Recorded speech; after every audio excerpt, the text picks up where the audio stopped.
ஜெர்மனின்ற பேரை கேட்டாலே ஹிட்லரும் அவர் உருவாக்கின மிகப்பெரிய ராணுவமும் தான் நம்மளுக்கு ஃபர்ஸ்ட் ஞாபகத்துக்கு வரும். அதே மாதிரி ஜெர்மனியால ஸ்டார்ட் ஆன செகண்ட் வேர்ல்டு வாரும் அதே செகண்ட் வேர்ல்டு வார்ல அமெரிக்காவால நடத்தப்பட்ட அணுகுண்டு தாக்குதலும் நம்ம நினைவுல என்னன்னைக்கு இருக்கக்கூடிய விஷயம் தான். செகண்ட் வேர்ல்டு வார் டைம்ல ஜெர்மனியோட ராணுவ தளவாட உற்பத்தியும் டெக்னாலஜியும் எப்படி இருந்தது, அதே சமயம் இப்போ அவங்களுடைய மிலிட்டரி டெக்கும் எக்ஸ்போர்ட் எப்படி இருக்குதுன்றத பத்தி இந்த வீடியோல பார்ப்போம். வாங்க வீடியோக்குள்ள போலாம். ஃபர்ஸ்ட் வேர்ல்டு வார் டைம் அப்பெல்லாம் பிரிட்டன் உலகத்துல நிறைய நாடுகளை தன்னுடைய காலனி பகுதியை மாத்தி வச்சிருந்ததுனால அவங்களால ஒரு மிகப்பெரிய ராணுவ சக்தியா இருக்க முடிஞ்சது. அதுவே ஜெர்மனியை பொறுத்த வரைக்கும் ஐரோப்பிய கண்டத்துல ஒரு மிகப்பெரிய சக்தி வாய்ந்த ராணுவத்தை கொண்ட நாடால அவங்க அன்னைக்கு இல்ல. 1914ல இருந்து 1918 வரைக்கும் நடந்த ஃபர்ஸ்ட் வேர்ல்டு வார்ல பல காரணங்களால ஜெர்மன் ராணுவத்தால வெற்றி அடைய முடியாம போயிடுச்சு. இதனால கடைசியா நேச நாட்டு படைங்கிட்ட ஜெர்மன் சரணடைஞ்சாங்க. அதுக்கப்புறம் 1930கள்ல ஜெர்மன் நாடுன்றது முழுக்க முழுக்க ஹிட்லரோடைய கட்டுப்பாட்டு கீழே போயிடுச்சு. அன்னைக்கு ஐரோப்பிய கண்டத்தோடைய சக்தி வாய்ந்த நாடா இருந்த பிரிட்டன் உட்பட எந்த நாட்டுக்கும் பெருசா சந்தேகம் வராத வகையில ஹிட்லர் தன்னுடைய ராணுவத்தை உலகத்துல பிரம்மாண்டமான ஒரு ராணுவமா கட்டமைக்க ஆரம்பிச்சார். அன்னைக்கு உலகத்துல எந்த நாடும் உருவாக்காத வகையில ஆயிரக்கணக்கான டேங்குகளையும் போர் விமானங்களையும் உருவாக்கிட்டு வந்த ஹிட்லரோடைய ராணுவம் படிப்படியா உலகத்துல செகண்ட் வேர்ல்டு வாரை ஏற்படுத்த தயாராயிட்டு வந்தாங்க.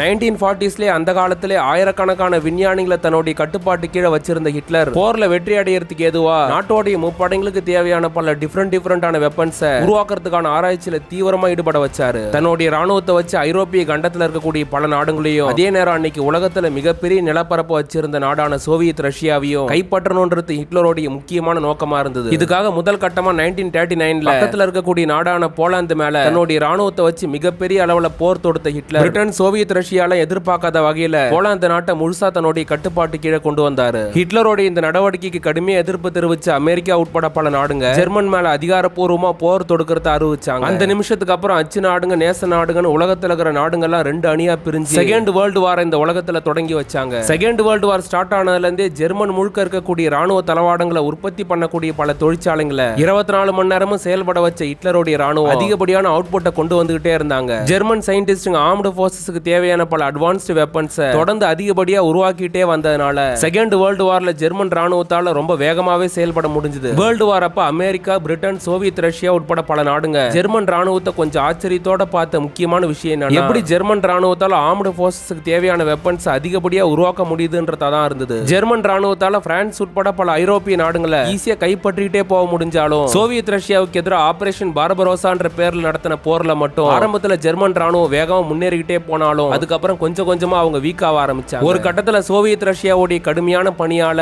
ஜெர்மன் ராணுவம் கொஞ்சம் கொஞ்சமா பின்வாங்கவும் ஆரம்பிச்சாங்க. கடைசியா ஜெர்மன் தலைநகரமான பெர்லினை ரஷ்யாவுடைய படைங்க முற்றுகையிட்டதுக்கு அப்புறம் மே 7, 1945 அன்னைக்கு ஜெர்மன் ராணுவம் அதிகாரப்பூர்வமா செகண்ட் வேர்ல்டு வார்ல சரணடைஞ்சாங்க. சரண்டர் ஆனதுக்கு அப்புறம் ஜெர்மனியை மேற்கு ஜெர்மனி, கிழக்கு ஜெர்மனின்னு பிரிச்சு ஒட்டுமொத்த ஜெர்மனி, அமெரிக்கா, பிரிட்டன், சோவியத் ரஷ்யான்னு இந்த மூணு நாடுகளும் தன்னுடைய கண்ட்ரோலுக்கு கீழே கொண்டு வந்து ரூல் பண்ண ஆரம்பிச்சாங்க. செகண்ட் வேர்ல்டு வாருக்கு அப்புறம் ஜெர்மன் நிலப்பகுதியை மட்டும் நேச நாடுங்க பிரிச்சு எடுத்துக்கல. அதே நேரம் ஜெர்மன் ராணுவத்துக்காக பல ராணுவ தளவாடங்களை உருவாக்கி கொடுத்துட்டு இருந்த பலாயிரம் சயின்டிஸ்டுங்களையுமே அவங்க பிரிச்சு எடுத்துக்கிட்டாங்க. ஏன்னா செகண்ட் வேர்ல்டு வார் டைம்ல மிலிட்டரி வெப்பன் டெக்னாலஜிலையும் அதே மாதிரி ஸ்பேஸ் டெக்னாலஜிலையும் ஜெர்மன் சயின்டிஸ்டுங்க ரொம்பவே டெவலப் ஆயிருந்தாங்க. செகண்ட் வேர்ல்டு வாருக்கு அப்புறம் ஜெர்மனி ரூல் பண்றதுக்கு ஏதுவா மேற்கு ஜெர்மனி, கிழக்கு ஜெர்மனின்னு பிரிச்சு பெர்லின்ல ஒரு செவரியுமே உருவாக்குனாங்க அலைட் போர்சஸ். பல வருஷ போராட்டத்துக்கு அப்புறம் வெஸ்ட் ஜெர்மனி, ஈஸ்ட் ஜெர்மனின்னு தனித்தனி பகுதியா பிரிஞ்சு கிடக்கிற ஜெர்மனியை ஒருங்கிணைச்சு ஒரே ஜெர்மனியா உருவாக்குற விதமா 1989ல பெர்லின் செவர் இடிக்கப்பட்டுச்சு. படிப்படியா அலைட் போர்ஸோட கண்ட்ரோல்ல இருந்து விலகி ஜெர்மனி ஒரு சுதந்திர தேசமா மாறினதுக்கு அப்புறம் அவங்க படிப்படியா பொருளாதாரத்திலையும் டெக்னாலஜிலையும் மிகப்பெரிய அளவுல டெவலப் ஆரம்பிச்சாங்க. அமெரிக்கா தன்னுடைய பாதுகாப்புக்காக உருவாக்கின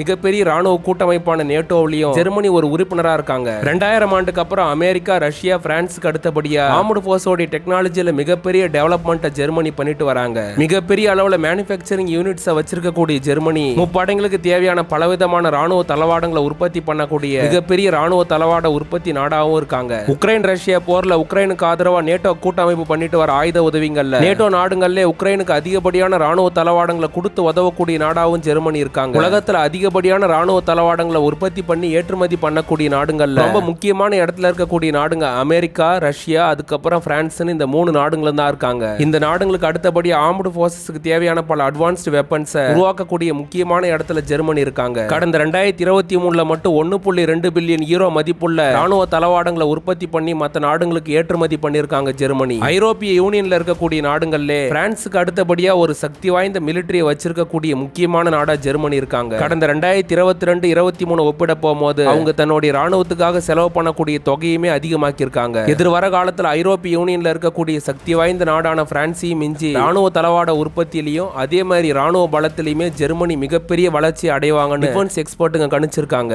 எதிர்வர காலத்துல நேட்டோ நாடுகள்ல அமெரிக்காவுக்கு அடுத்தபடியா மிகப்பெரிய அளவுல ராணுவ தளவாட உற்பத்தி பண்ணக்கூடிய நாடாவும் அதே மாதிரி சக்தி வாய்ந்த ஒரு ராணுவத்தை வச்சிருக்கக்கூடிய நாடாவும் ஜெர்மனி மாறுவாங்க. இது மட்டும் இல்லாம உலகத்துல பல நாடுகள்ல ஜாயிண்ட் வெஞ்சரா ஆர்ம்டு ஃபோர்ஸுக்கு தேவையான வெப்பன்ஸ் ஜெர்மனி உருவாக்குவாங்கன்னு எதிர்பார்க்கப்படுது. வீடியோ பார்த்துட்டு இருக்க நண்பர்கள் மறக்காம சப்ஸ்கிரைப் பண்ணிக்கங்க. அப்படியே பக்கத்துல இருக்கிற பெல் பட்டனை பிரஸ் பண்ணிக்கங்க. அப்பதான் ஃப்ரெண்ட்ஸ் நாங்க போடுற ஒவ்வொரு வீடியோவும் உங்களுக்கு நோட்டிபிகேஷனா வந்து சேரும். வீடியோவை முழுசா பாருங்க. நாங்க கொடுக்கக்கூடிய தகவல் உங்களுக்கு பிடிச்சிருந்தா மறக்காம உங்களுடைய ஃபேமிலி அண்ட் ஃப்ரெண்ட்ஸுக்கு ஷேர் பண்ணுங்க. அதே மாதிரி வீடியோ சம்பந்தமான உங்களுடைய கருத்துங்களை கமெண்ட்ல பதிவிடுங்க. மேலும் எங்களுக்கு ஏதாவது உதவ நினைச்சா சூப்பர் தேங்க்ஸ் மூலமா நம்ம சேனலுக்கு ஹெல்ப் பண்ணுங்க.